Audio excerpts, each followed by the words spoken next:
Hi, let us see the topic on digestion and absorption. I have divided it to two parts. First part I am presenting now. So the first question: mammalian teeth are. Options are acrodont, homodont, thecodont, and polyphyodont. The answer is thecodont. Let us see what this thecodont is. It means the teeth are fitted inside the uh, jaw in the sockets or the cavities within the jaw bones. Hmm? So other things let us see in the next slide in detail. See, the teeth can be classified based on three different can be classified based on three different ways. The first way is based on the shape or the form of the tooth. The second way is based on how it is attached to the bone, and the third way is how many times the teeth are erupting in a lifetime of an organism or an animal. So based on the shape, if we see, it can be divided into two types. One is only one shape is present in the animal organism's mouth. The second type is more than one shape are present. So if one is present, it is a homodont, and if two are present, it is a heterodont. Under the homodont, if you see, these are present especially in the crocodiles, which are non-mammalian vertebrates. The heterodont is present in humans also. We have two many different shapes of teeth, like the incisors here, then here we have the canines, and then here these are the molars. So many different types of teeth are present, and hence we are heterodonts. And then based on the how the teeth are attached to the bone, it may be present attached at the top of the bone when it is called the acrodont. Directly it will be attached to the bone. These are present in many of the bony fishes like the shark and a few reptiles. See here, this is the bone here, and top of it is directly attached. The same is shown here. The second type is, it is attached partly to the top of the bone and partly on the inside of the bone through the soft tissue ligaments. So these are present also in other type of bony fishes. See, through the evolution, the next stage has come.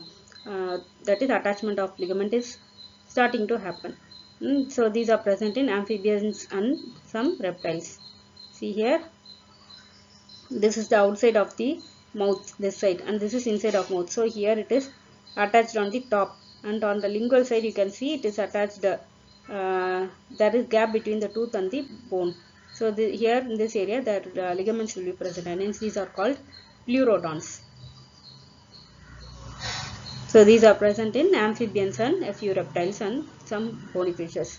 Their next type is the thecodont, which is present in us too. So within a bony cavity in the jaw, the cavity is the socket. So in the jaw, through the soft tissue called ligaments, the teeth are attached to the bone throughout the entire surface. The bone does not contact the tooth directly. So this is present in mammals, all the mammals and some reptiles. See here in this picture, you can see this is the tooth and this is the cavity in the bone. So in between these two, there will be ligaments. The bone is not just fixed onto the bone, the tooth is not just fixed onto the bone directly. With the ligament only we have it attached. See, this picture shows tooth removal. You can see the socket or the cavity. This is the cavity here.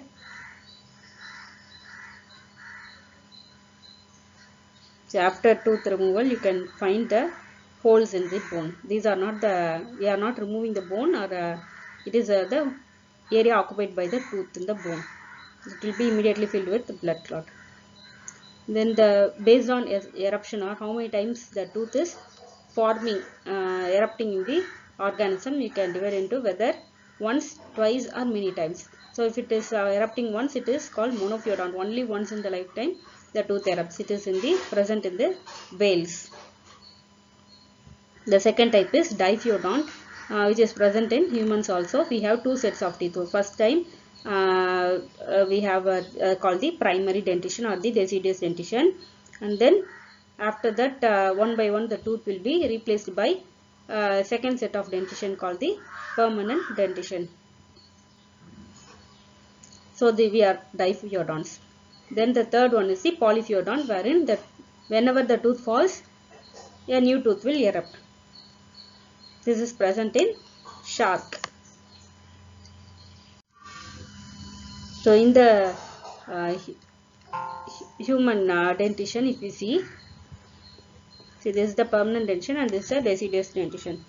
We can see the two times the teeth erupts, and hence it is a diphyodont.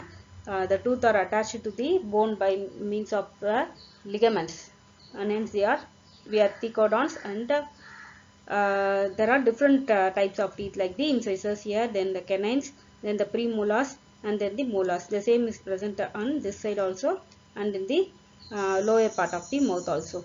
So we are called heterodonts. So the tooth formula also may be asked. If it is asked, it is they will ask for 1 quadrant or 1/4 of the area. So how many incisors are here? 2 incisors. So 2, then 1 canine is there, and then 2 premolars are there, and then 3 molars are there. So it is 2, 1, 2, 3 is the formula for permanent dentition.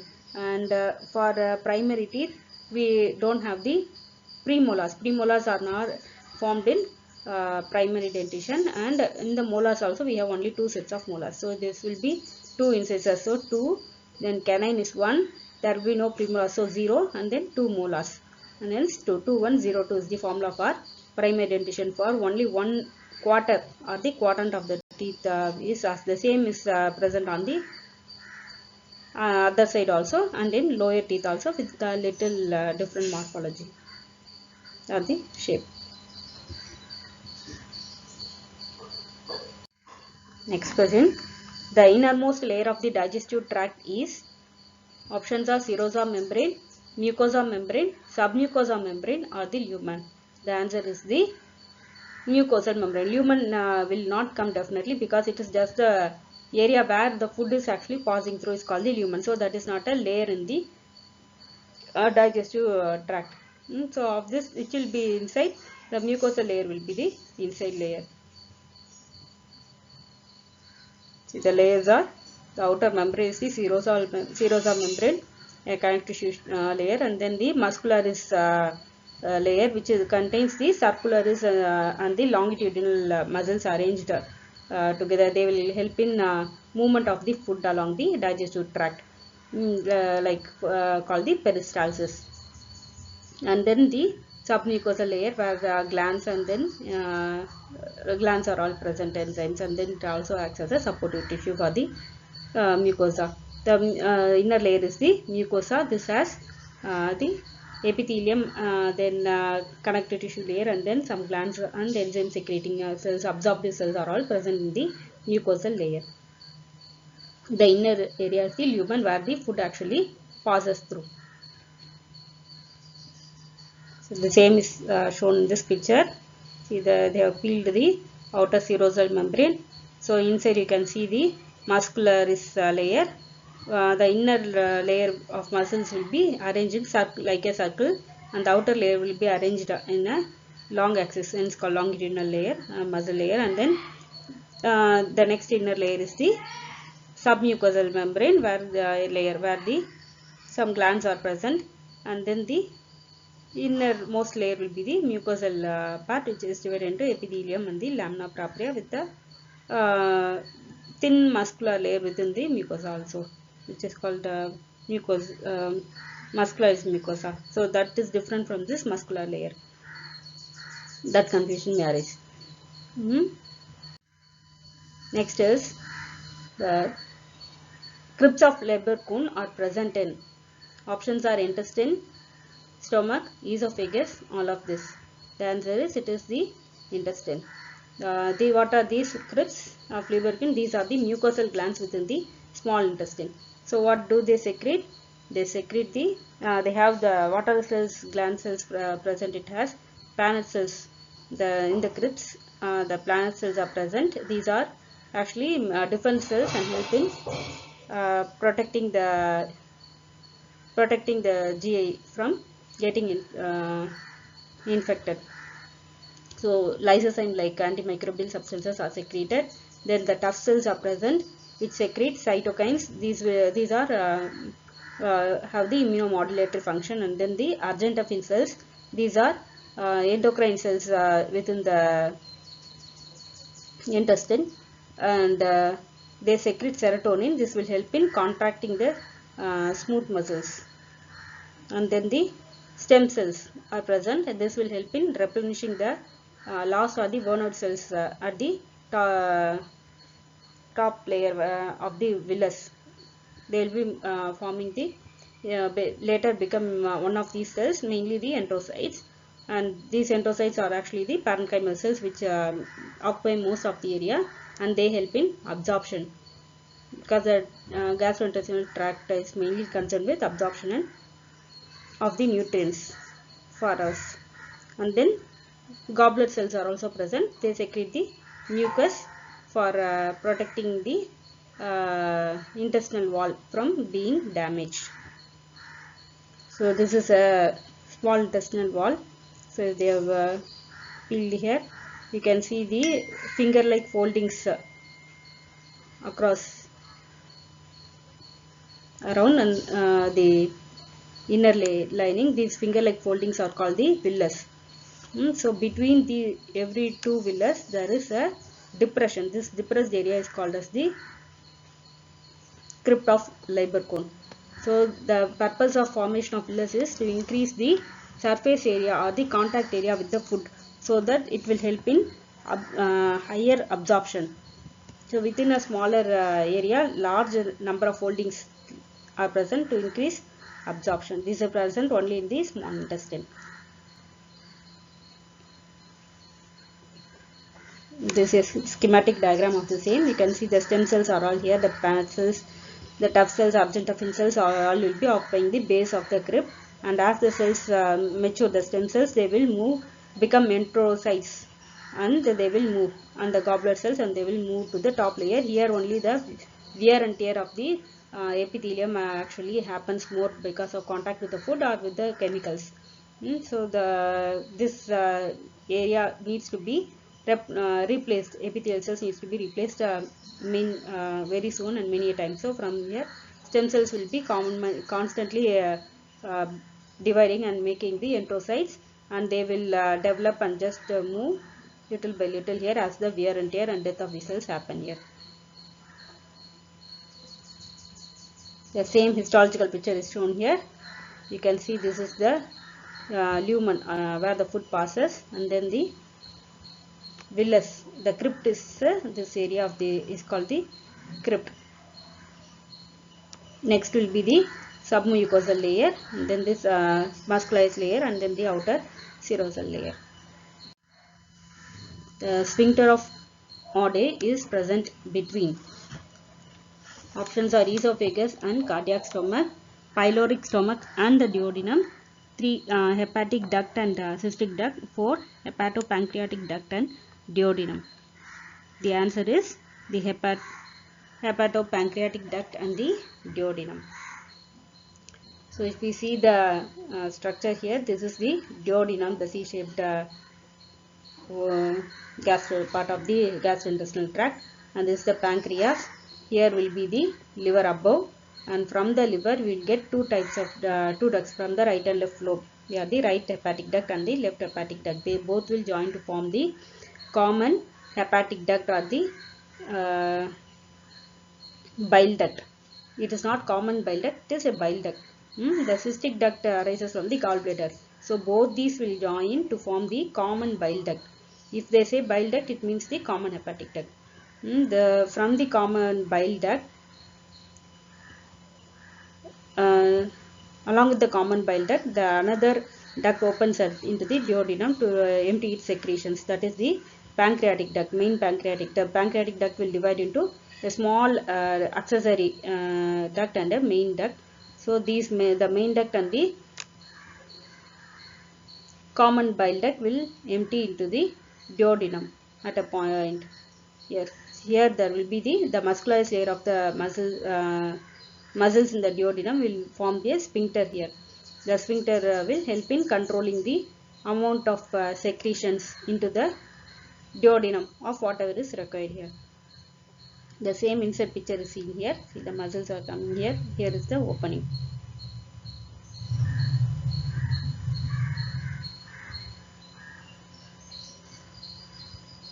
So if we see the sphincter, there are 7 sphincters in our along the digestive tract.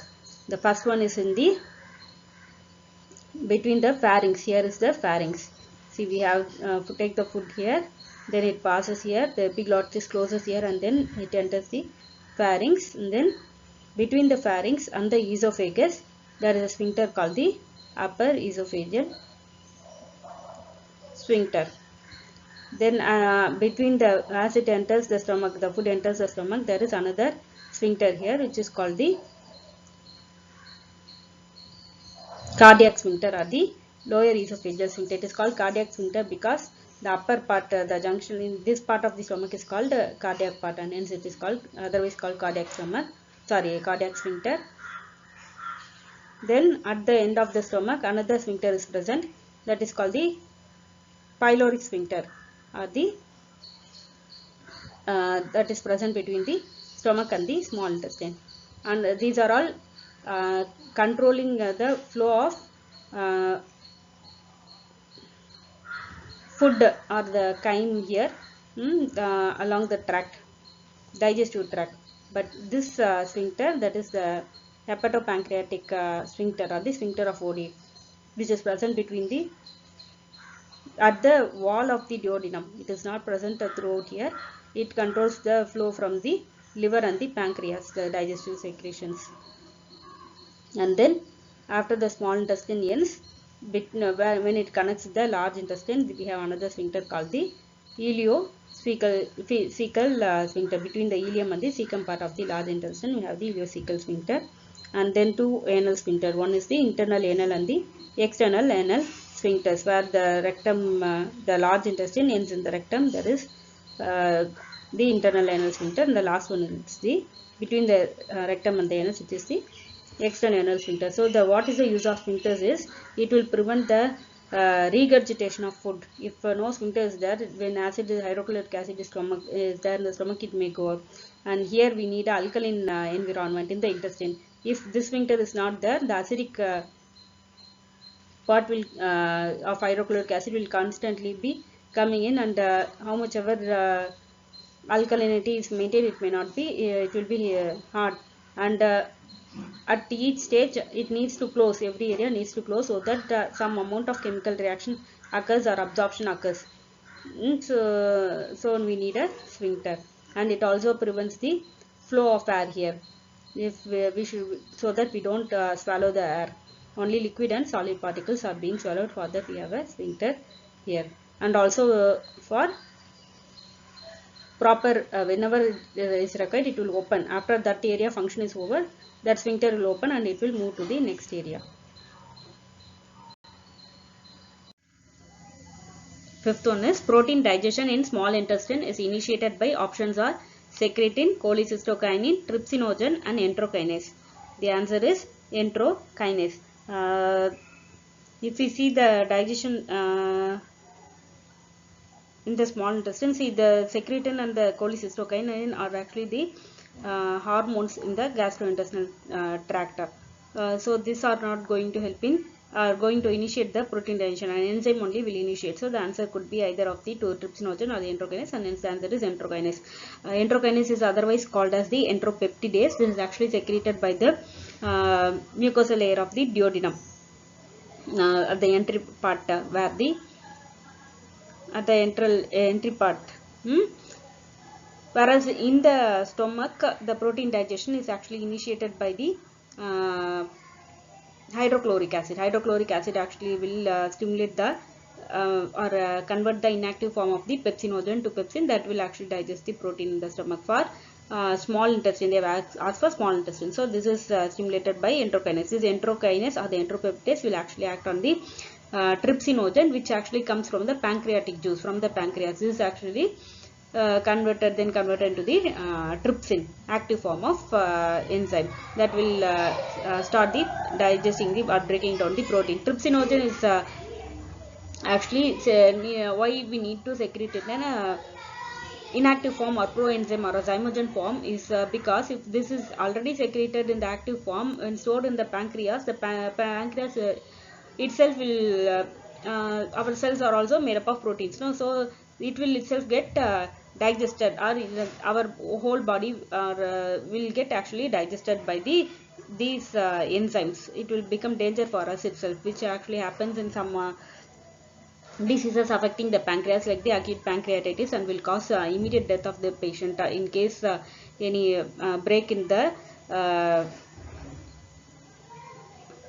any active form actually forms inside itself.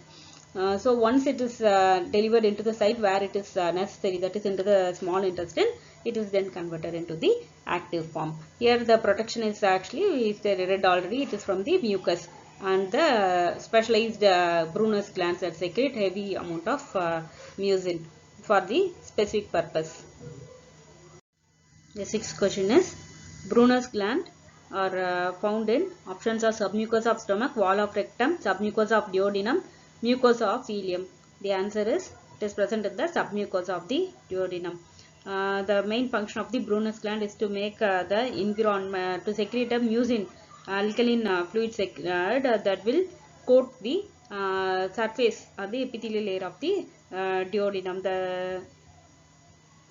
That will prevent the epithelium from being ulcerated.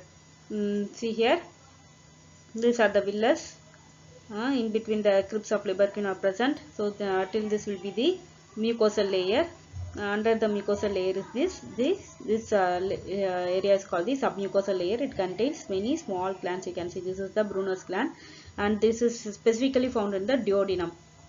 The reason we will see, it is because from the acidic, the chyme from the stomach, the digested part from the stomach food part is actually very highly acidic, but we need a highly alkaline environment in the intestine, and which is needed mainly for protein digestion as well as for absorption and further work in the uh, gastrointestinal tract. So the when heavy acidic fluid is entering, the epithelium may get ulcerated. This is the area which is highly exposed to such an great higher level of acidity. So in this area alone, specialized mucus secreting glands are present. In the rest of the small intestine, we will not be finding the Brunner's glands. But otherwise, generally mucus is all the way secreted throughout the gastrointestinal tract. That is not as much as in the case similar to that of the Brunner's gland. The next question is, Peyer's patches are present in, the options are duodenum, ileum, stomach and pancreas. The answer is ileum. These mainly deal with the immune function of the gastrointestinal tract. It will help in regulating which all microbes actually beneficial microbe it will find, or harmful bacteria microbes it will find, and it will decide which should proliferate in our along the intestine and which should not. Hence it monitors the area. Immune surveillance is done by these Peyer's patches, and they absorb the small particles or the antigens from the microbes, and that will be presented to the lymphatic system that is present within the ileum in the deeper layers. So this is also helping in a histological identification of the ileum. Other areas of the intestine may contain this, but it is very uh, here and there haphazardly placed, but in this higher concentration, and is important, doing the very important function mainly in the ileum. Next question is, villi are absent in, options are small intestine, large intestine, duodenum and jejunum. The question should be answered based on what is the purpose of villi. The purpose of villi is absorption. Where this maximum absorption happening, it is present happening in the small intestine, as duodenum and jejunum are part of the small intestine, that also will be coming under, they will also have the villi. But large intestine, only few rest over electrolytes, and then condensation of the fecus alone happens, and that part area of the GI tract will not have the intestine. So, sorry, will not have the villi. So if you see, these are the villi present in the small intestine. Ninth question is, the common bile duct in human is formed by the joining of, we have already seen, the answer is the, see, the question is, it is not bile duct, common bile duct. So it is common to both the liver and the gallbladder. So from the gallbladder, which duct arises? It is cystic duct. From the liver, it is the common hepatic duct or the hepatic duct. So the answer will be the cystic duct and hepatic duct. In the liver, two ducts arise, the right one and the left one, from their left lobes. They join, right hepatic duct and left hepatic duct, they join to form the common hepatic duct or the bile duct, and this joins with another duct from the gallbladder. This is the gallbladder. So this duct is the cystic duct. So they both join to form the common bile duct. Small revision. The pancreas is present here. From the pancreatic duct, it divides into small accessory duct and then a main pancreatic duct. So the main pancreatic duct and the common bile duct join to form the ampulla of Vater, and they drain into the duodenum. That will be forming a C-shaped curve here. And the sphincter that is present from the part of duodenum to control the flow is the sphincter of Oddi, which we have already seen.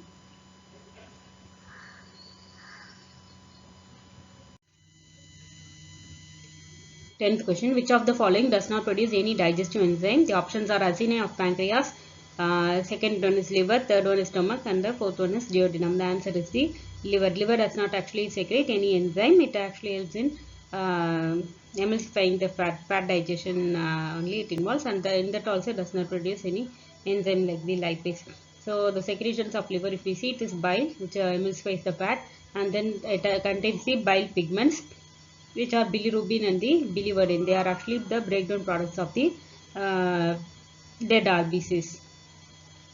And then the bile salts, cholic acid and quinodeoxycholic acid, and then the cholesterol and the phospholipids. The enzymes are produced in other parts of the gastrointestinal system. From the stomach, it is the pepsinogen. From the pancreas, it is trypsinogen, chymotrypsinogen, carboxypeptidases, amylase, lipase, and nuclease. And then from the duodenum, it is the maltase, lactase, sucrase or invertase, then peptidases, lipases, nucleotidases, and the nucleosidases. Of all these enzymes, the three enzymes, pepsinogen, trypsinogen, and chymotrypsinogen, are in the zymogen form or the inactive form of the enzyme. So pepsinogen is converted into the active form by hydrochloric acid, which is also present in the stomach, into pepsin. And in the from the pancreas, trypsinogen and chymotrypsinogen will be drained into the small intestine in the form of, in the inactive form itself, and in the duodenum there will be entropeptidase, an enzyme or the enterokinase secreted, that will actually convert the trypsinogen inactive form into the active trypsin, that will then break down the proteins, as well as that will further initiate the transformation of chymotrypsinogen to chymotrypsin, which is its active form. 11th one is, which of the following is the structural and functional unit of the largest digestive gland? So the largest digestive gland is actually the liver. So the structural and functional unit of liver is which one? Options are corpuscles, hepatic globules, Glissen's capsule, or the crypts of Lieberman. The answer is the hepatic globules. The corpuscles are actually the phagocytes of the liver. They are tissue macrophages that will engulf the foreign bodies or unnecessary particles. The Glissen's capsule is the connective tissue sheath covering of the liver, and then the crypts of Lieberman are actually the depressions between the villi, within the villi. They are actually secretory in function. This is a schematic diagram of the liver hepatic lobule, which is about hexagonal shape. The central part is the central vein. In the center, the vein runs through. This will drain into the heart. Every corner, almost three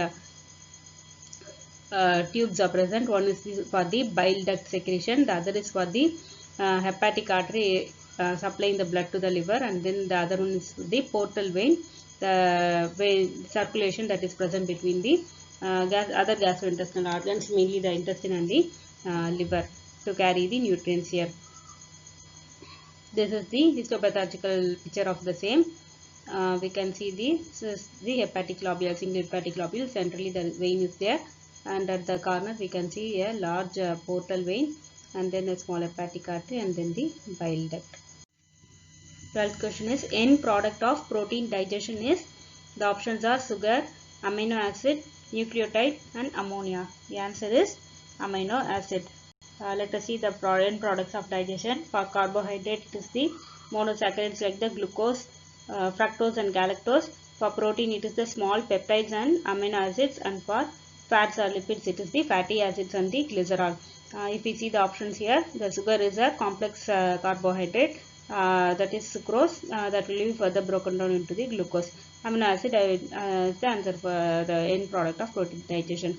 The nucleotide is will break into the phosphoric acid and nucleoside, that will further break down into nitrogen base and into nitrogen bases. Then the ammonia is given as option here to confuse with the amino acid. Similar syllables present, no? So it is given. Ammonia is actually not the digestion product, the end product. It is a product that is formed during metabolism inside the liver. The excess proteins that are absorbed into the body are not stored. Actually, proteins are not stored. So these excess proteins will be broken down, the sugar part into a sugar part like the ketones and the glucose and all that, and the nitrogen part alone, the carbohydrates all will be transferred that way, carbon hydrogen part into the sugar. The other part, that is the nitrogen containing part, will be converted into ammonia. This ammonia is very highly toxic for us. So this will be further converted into urea, so that it is not toxic for us. That urea will be later excreted through the kidney. So parts of stomach include all except options of fundus, body, antrum, and hypochondria. The answer is hypochondria. If you see the parts of stomach, there are 5 parts.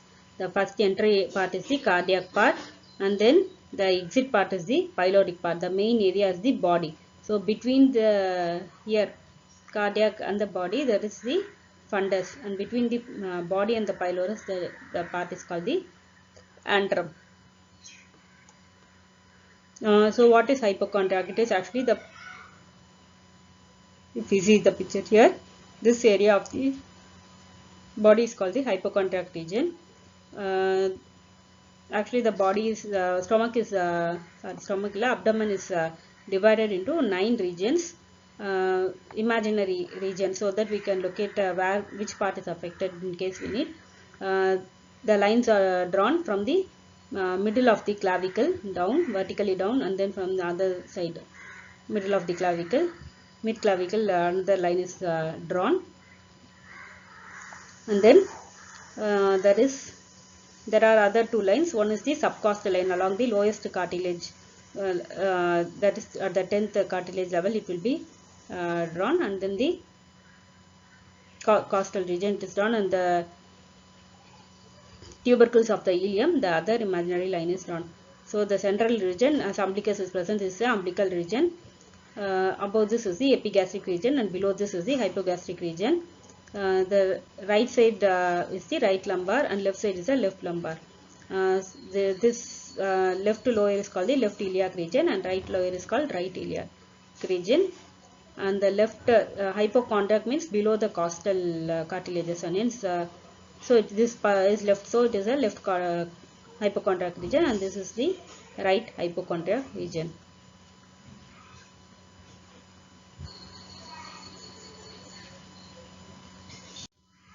Next question is, carbohydrate digestion starts in, options are mouth, esophagus, stomach, and duodenum. The answer is, it starts in the mouth itself through the enzyme salivary amylase. or ptyalin. Other name is ptyalin. If they ask for ptyalin, it is the salivary amylase. The next question is cellulose digestion in herbivores is cellulose is digested in herbivores by options are trypsinogen, symbiotic bacteria, pepsin and hydrochloric acid. The answer is the symbiotic bacteria, because in herbivores at the junction between the cecum and appendix part of the large intestine, many bacteria will be present, symbiotic bacteria will be present. This will digest the cellulose for the herbivores, but this does not happen in humans. Also note this, vitamin K is actually produced in humans by symbiotic bacteria, which are located in the large intestine. Cellulose is not digested by humans. It is used as roughage, and this will help in forming bulk, so that the stool can be, or the motion can be passed freely. It is also needed, though it is not used for absorption. Then the next question is Hastra, or options are present in small intestine, shorter than Taenia coli, formed by longitudinal layer of muscles, dilatations lining the colon. The answer is the dilatations lining the colon. Actually, the hastra are actually the sac-like sacs or dilations within the colon. This will help in having the food in the particular part area of the large intestine, where the food can be compressed and compacted. Waste part can be compacted and then converted into the feces, and it will increase the help in absorbing the reabsorbing the water into the body.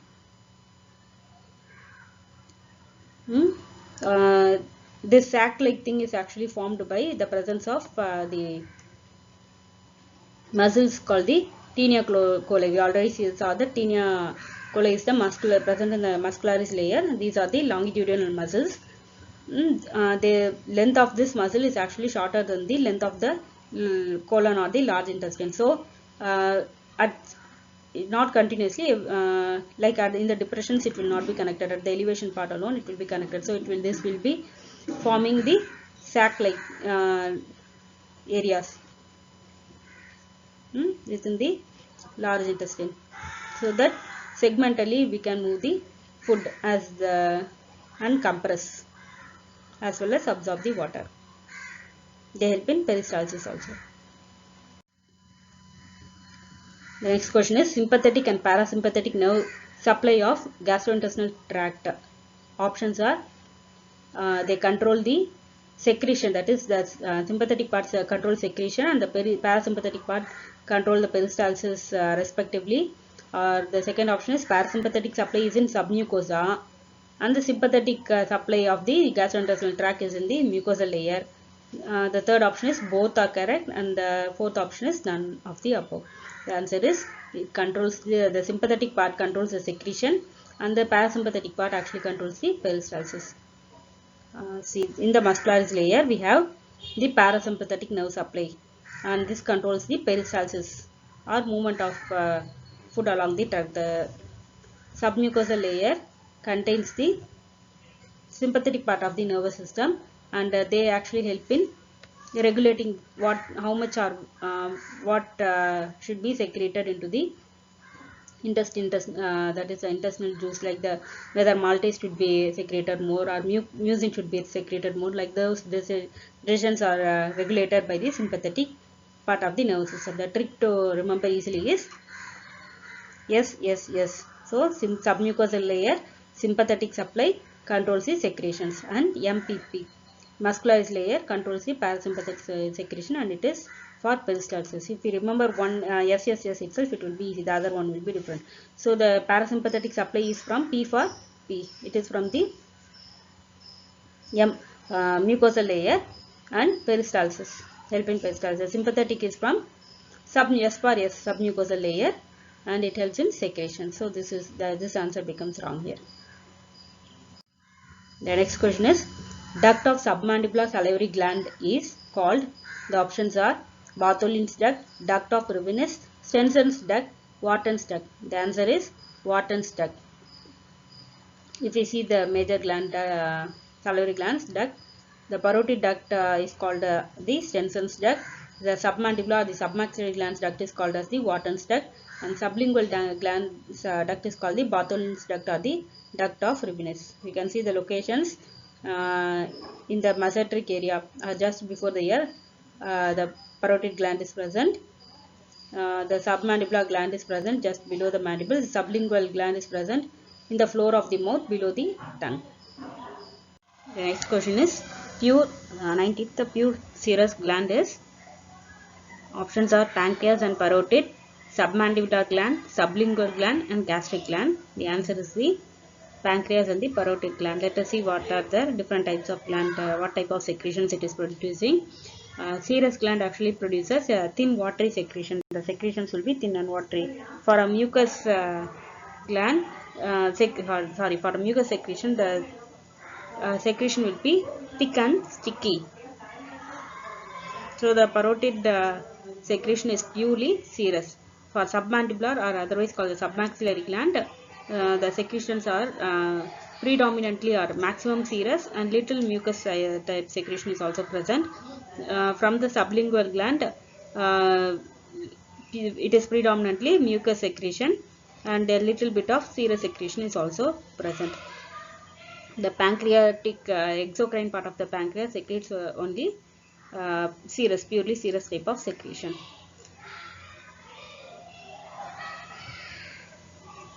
The next question is complete regeneration of liver occurs in, options are 6 months, does not regenerate, 1 week, 1 month. The answer is in 1 month. Within 3 to 4 weeks, liver, if everything is becomes normal in the body, if liver is affected, it can regenerate. In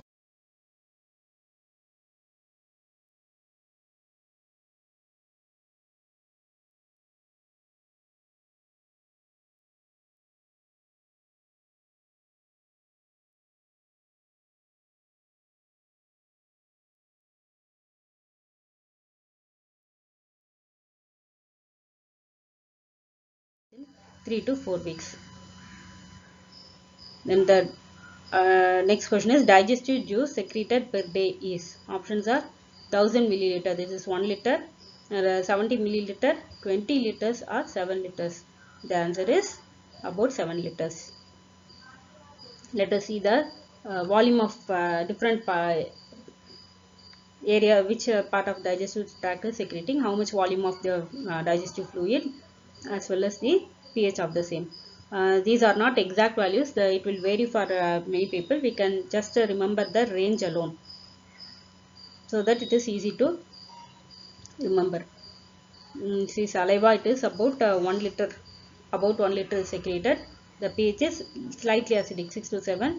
Then the gastric juice, more than that it is secreted, 1.5 liter secreted. The pH is very acidic because presence secretion of hydrochloric acid from stomach, which is 1 to 3.5. Then the bile juice from the liver, it is only half a liter, 500 ml, 600 ml, and the pH is around 7.8. The pancreatic juice, if we see, that is about 2200 ml of pancreatic juice is secreted. More than 1 liter is secreted, and this is the pH is 8 to 8.3. So that together they will come into the intestine, and the intestinal juice during the duodenum, we can see it is about 1800 ml is secreted, and in the large intestine very little is secreted, about 200 ml only is secreted. So both small intestine as well as large intestine will have a pH of around 7.5 to 8. If you see the scale, in the pH scale, actually our normal pH in the blood is around 7. So this is considered as neutral. 7 points below it is called acidic, and 7 points above it is called alkaline pH. So if we see in the mouth, if we take in, if this area of the fluid secreted is more acidic, our teeth will all get eroded. Also we cannot tolerate. So this needs to be near neutral, but also should kill at least a few microorganisms, since it is a little bit acidic, 6 to 7. So after it enters into the stomach, here after we have to kill all the microbes, otherwise it may enter easily into the bloodstream through the mucosal layer into the bloodstream. So it is all the bacteria and microbes are all killed because of the heavy acidic pH. So the pH will be reduced very much less, which is about 1 to 3.5. So after killing, now we need to digest. We have to use it. For us to use, we cannot survive in acidic pH as well. So we need to have alkaline pH. So the alkaline pH is provided from secretions from the in the small intestine as well as from the bile and the pancreas, from the liver and the pancreas, both secretions. So this pancreatic secretion needs to be very high, so that it will bring little bit at least near to the normal. So the pH will be around 8 to 8.3. So after it passes through the intestine, it will be around the normal neutral range, that is around 7.5 to 8 throughout. So immediately it should neutralize the acidic part. That's why here this part area of the intestine is having higher, very high alkalinity of about 8 to 8.3. Otherwise it will erode the area of this area of the intestine, and next part of digestion cannot happen. Like protein digestion can happen and in the alkaline environment only. In acidic environment it cannot happen much, little bit only can happen. Other absorption, everything happens well at alkaline pH, and hence that should be changed immediately. So it happens in this area. So in the mouth, the salivary region, little killing is occurring. So little bit lesser than neutral pH is there. Then in the stomach, everything is being killed out as much as it can be done. So this will be around 1 to 3.5, and then we have to protect ourselves. So the secretions are very high, so as to neutralize the pH from the hydrochloric acid from the stomach as it enters. So that will be very high, around 8.3, and then through the small intestine it will be around the neutral pH, 7.5 to 8. So which part of the intestine digestive tract is secreting the highest amount of digestive juice? It is the small intestine, and the lowest volume is secreted by the large intestine, which is only 200 ml. Next is pH of saliva is, we have seen, little bit less than neutral. So it is the answer is 6.5. Each book is actually giving different ranges. If you remember this itself, you can answer. The answer is, it ranges from 5.4 to 7.4. Gastric juice, as we have already seen, it is around 1 to 3.5, and bile it is around 7 to 8, more of towards 8. Pancreatic juice also around 7.48. Then the next question is, vomiting center is located in. Options are medulla oblongata, cerebrum, midbrain, and pons. The answer is, it is located in the medulla oblongata. So this part of the brain is called the medulla oblongata. The whole part is called the brainstem. Midbrain, pons, and medulla oblongata. This will be connecting the spinal cord with the brain here, and many fibers will run through. This part is actually very vital part. If any injury happens here, the person will die immediately, because main centers that control autonomic part of the system is present in the medulla oblongata, especially the respiratory regulation center, then the cardiovascular system, heart rate regulation center.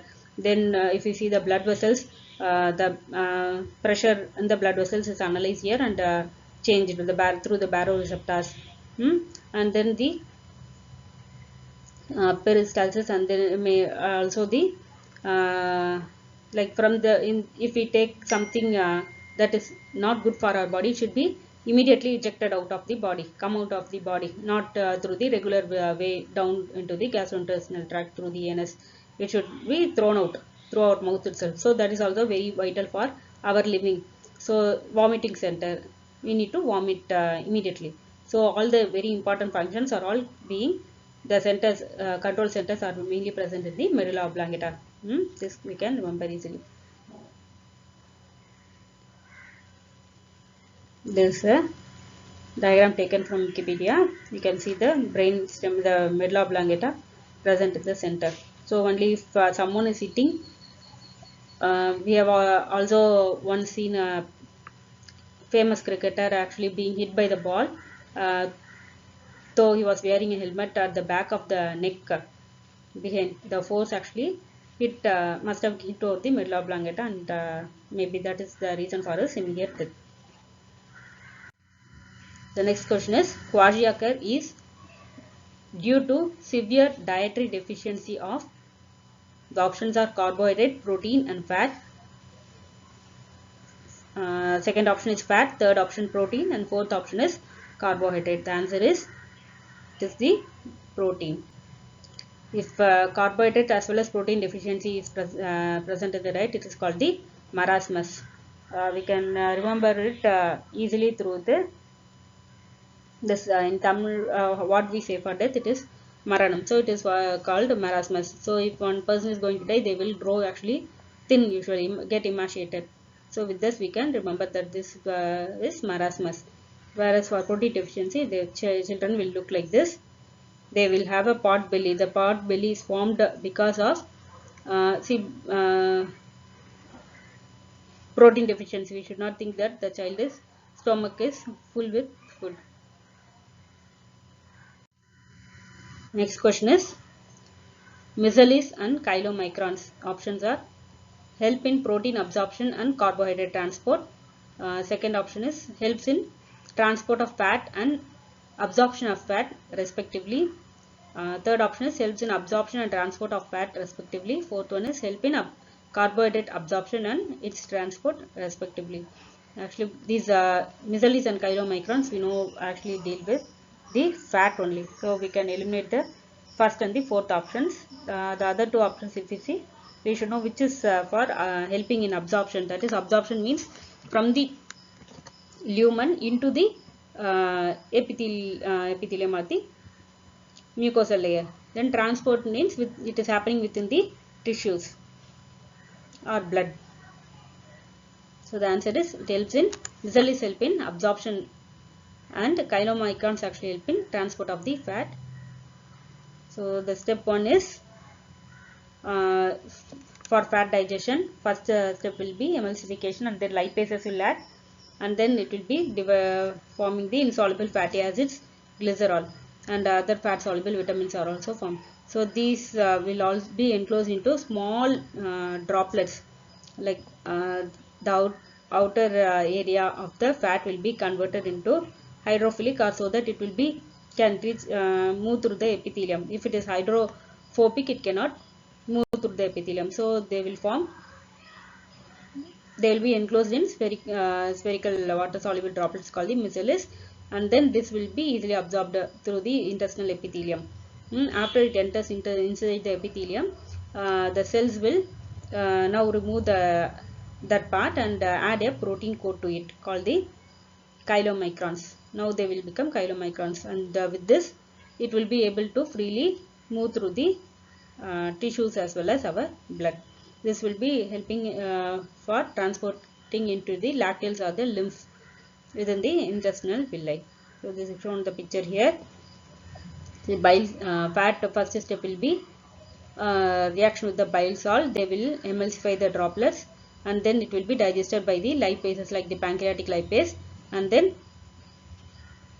after digestion they will become, like if it is a heavy chain fatty acid, it will become a monoglyceride, or triglycerides all will become monoglycerides, and this will again be coated with the bile salt second time. After it is being coated with the bile salt, they will be easily or become water soluble, so they can be transported through the epithelium, intestinal epithelial cells, and after it is being transported, the bile salts will actually be removed from them, and this will get converted, join with the proteins from the intestinal cell and become what is called the chylomicron. Then they will be secreted through the vesicles into the blood inside the villi. So there will be, these are the lymph vessels within the villi. We know that lymph vessels as well as capillaries are present. Through the lymph vessel, it will be carried to the liver as well as blood. This is a schematic diagram of the micelle. See, this is the hydrophilic end at the outer area, and they will rearrange this way. The hydrophobic end will all be packed inside.